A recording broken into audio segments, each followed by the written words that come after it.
Fair trade, small-scale farmers and workers building resilient systems. What is fair trade, you may ask? Fair trade is better prices, minimum prices that act to cushion farmers from market price shocks. With a minimum price, the buyer will pay the higher of the price. If the market price is lower than the minimum price, the buyer will pay the minimum price. And the other way around, whichever of the two are higher is what the buyer will pay the farmer. Fair trade terms of trade and has a predictable market system with long-term sourcing programs and pre-finance. So the buyers are required to pre-finance the farmers before the production. Disposable income that farmers can use for their livelihood. Fair trade is organizational strengthening, individual advancement, empowerment, local sustainability, decent working conditions for the workers, and the fair trade premium. Sustainability labels in the agricultural sector all offer a risk management tool. But what sets fair trade apart is that we facilitate self-determined development. What is the fair trade premium? The fair trade premium is an additional sum of money that the buyer will pay on top of the fair trade minimum price.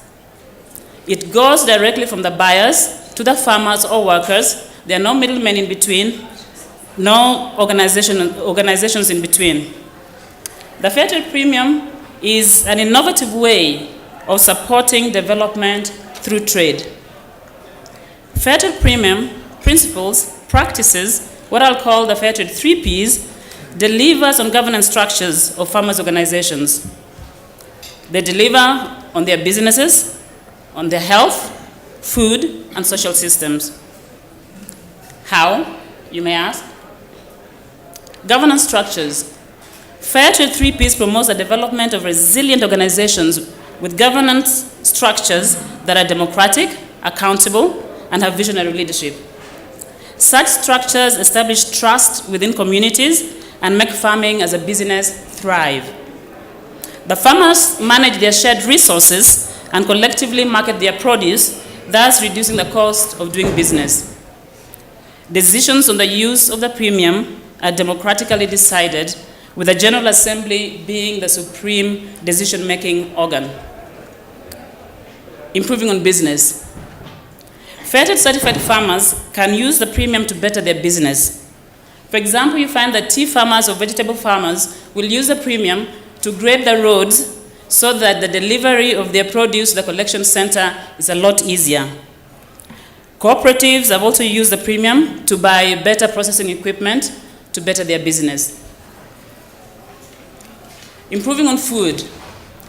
A number of fair trade farmers in Africa grow cash crops, but they're able to use a fair trade premium to invest in food crop diversification and grow high-value nutritional crops.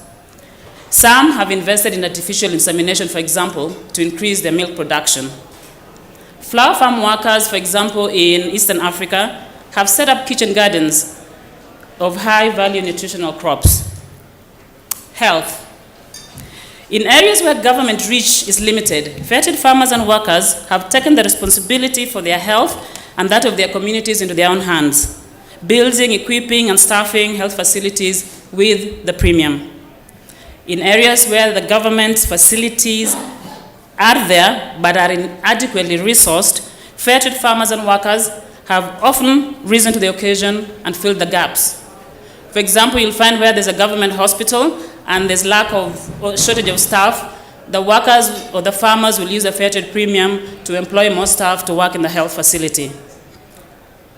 Social capital. Fair trade premium use aims at the socioeconomic benefit of the individual farmer, his family, and the community where he lives. It benefits whole families. It's a social capital that becomes an invaluable mechanism in social and economic growth. It's a social capital that prevents conflict over resources because it is used through collective decision-making, focusing on the needs of the community. It creates opportunity for partnerships and promotes innovation, with people being more interested in growth going through generations. Fair trade 3Ps brings about social cohesion that is critical for any type of development to be sustainable. What's the way forward? Currently, there are only 800,000 farmers and workers in Africa that are fair trade certified.